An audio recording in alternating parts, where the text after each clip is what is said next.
start with the biggest story of the day, and that is the news that Dewanna Bonner is no longer with the Indiana Fever. It was reported last night that Dewanna Bonner had no intentions on returning to the Indiana Fever, and then the news broke today that the Indiana Fever had indeed waived Dewanna. After just 9 games and barely 3 months with the franchise, veteran star Dewanna Bonner has officially been waived by the team, marking the end of what can only be described as a toxic relationship that I think she played bad on purpose. She plummeted her stock to the point where it's not like we could trade her.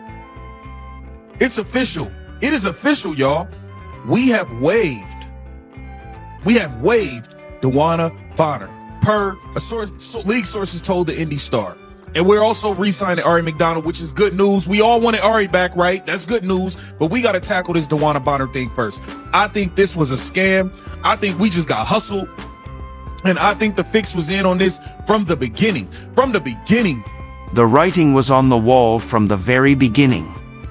What started as Indiana's marquee free agent signing quickly devolved into a cautionary tale about ego, expectations, and the dangerous chemistry. Dewanna Bonner is officially done with the Indiana Fever. Now, DB has been out for the past 6 games for personal reasons, but other than that, the team has been pretty quiet on what exactly is going on, and there's been so much speculation around her absence. But the whole thing was just kind of bizarre, and a lot of Fever fans were speculating that we're not going to see her back. And just today, it was announced that she has no intentions on returning to the Indiana Fever, and her preferred destinations are either Atlanta or the Phoenix Mercury. It's also been reported that the main reason that she wanted to leave is because things felt off from the beginning and she thought that she would be a starter. But if you guys remember, DB was starting in the beginning of the season and she honestly just wasn't playing her best, so Lexi Hall moved into that starting position.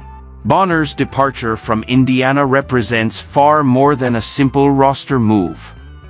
This was a 2-time WNBA champion who signed with the Fever specifically to be part of something special, to help guide a young team built around the transcendent talent of Caitlin Clark.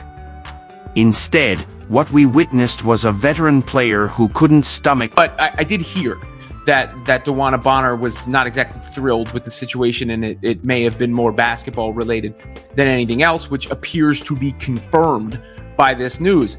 And it's just a bummer.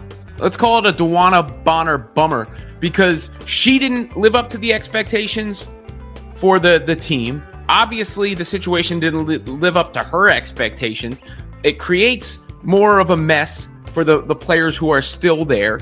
The coach who she coached before now has to deal with it. The franchise is left holding the salary cap space that Bonner eats up. And, you know, they have to adjust on the fly because the roster now needs to be improved. The controversy erupted almost immediately after Bonner arrived in Indianapolis. Despite being brought in as a veteran leader expected to provide experience and basketball IQ, Bonner found herself relegated to the bench after just 3 games as a starter. Coach Stephanie White made the rotations of the team. She's upset that Lexi Hall took her spot. That's the truth. Little blonde girl from next door took her spot. That's what it was. Well, Lexi Hall is a good basketball player. I think she earned that spot, in my opinion, and she's shooting very well from the 3. She's an excellent 3-point shooter this season. She's a sniper this season. And she hustles, she gets rebounds, she gets steals. She puts her heart out every single. What followed was a pattern of behavior that can only be described as unprofessional. Bonner began missing games due to what the team diplomatically called personal reasons, but sources close to the situation painted a very different picture. This wasn't about family emergencies or... The interesting part of all this was the personal reason stuff was a smokescreen. It was a cover-up. The timeline behind all this was Dewanna Bonner actually requested a trade. So trade requests are common. Well, if she requested a trade from me, that takes her out of the quitting portion. I think what happened is her salary was so exorbitant that they could not find the right combo of value in the teams that could match the players to make those numbers match. and it only being, 14 games into the season, there's not a lot of sample size of effectiveness, and I think it made the player evaluations kind of difficult for teams. The numbers tell the story of Bonner's declining impact and growing frustration. After averaging double-digit scoring in each of her previous 15 WNBA seasons, Bonner managed just 7.1 points and 3.8 rebounds per game while shooting a dismal 34.5% from the field. Her playing time averaged just 21.3 minutes per game, the lowest since her rookie season in 2009. But the real controversy wasn't about statistics, it was about attitude. Multiple sources indicated that Bonner had requested a trade, with her preferred destinations being either the Phoenix Mercury or the Atlanta Dream. Has no interest in returning to play for the Fever. The same sources indicated Bonner's preferred landing spots are with the Phoenix Mercury, her boo thang, or the Atlanta Dream.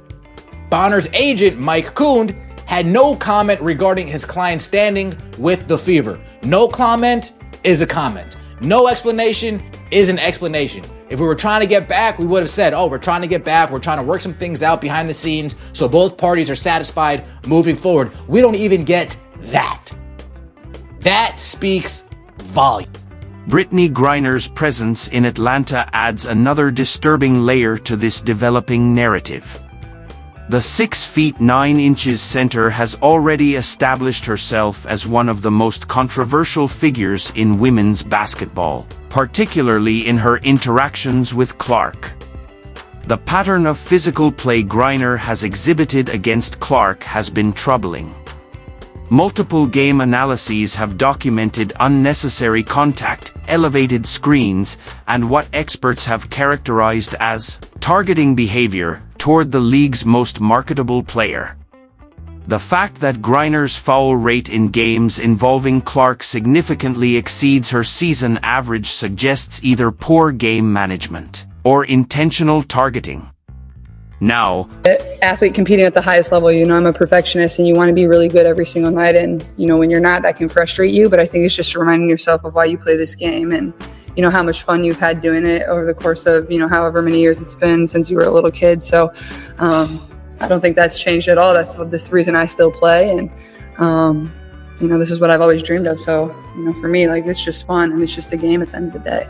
And you hope Caitlin Clark can keep that energy the rest of the season. I think everybody wants to see that from her. But obviously, stuff like this gets to a team as well. Now, the question is, where do the Fever go from here?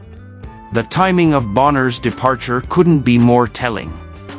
Despite the Fever's early struggles this season, the team had begun to find its rhythm, particularly after Clark's return from injury. The team's 94-86 victory over the Seattle Storm on June 24th, a game played without Bonner, showcased exactly what the Fever could accomplish when freed from the toxic dynamics plaguing the locker room. In that crucial win, Clark may have scored just 6 points, but her leadership and playmaking were on full display, as she dished out 9 assists and grabbed. Obviously, there were reports today that DB doesn't intend to return to the team. Just what conversations have you had with her and with the front office about that? Yeah, I had a lot of conversations recently. Really focused on her that we have right here, and what we need to do to position ourselves to win. So I'm here with, who's going to be here with me, who's going to be in the trenches with me, because Dewanna Bonner kind of quit.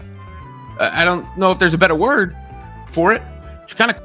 The contrast is stark and undeniable. Without Bonner's disruptive influence, the Fever looked like a completely different team, more cohesive, more focused, and more capable of executing at the highest level. The toxic cloud hanging over the franchise finally lifted, allowing the young core to play with the freedom and confidence that had been missing for weeks. Bonner's behavior throughout this saga has been particularly disappointing, given her status as a respected veteran. This is a player who ranks 3rd all-time in WNBA scoring, a 6-time All-Star, and a 2-time champion.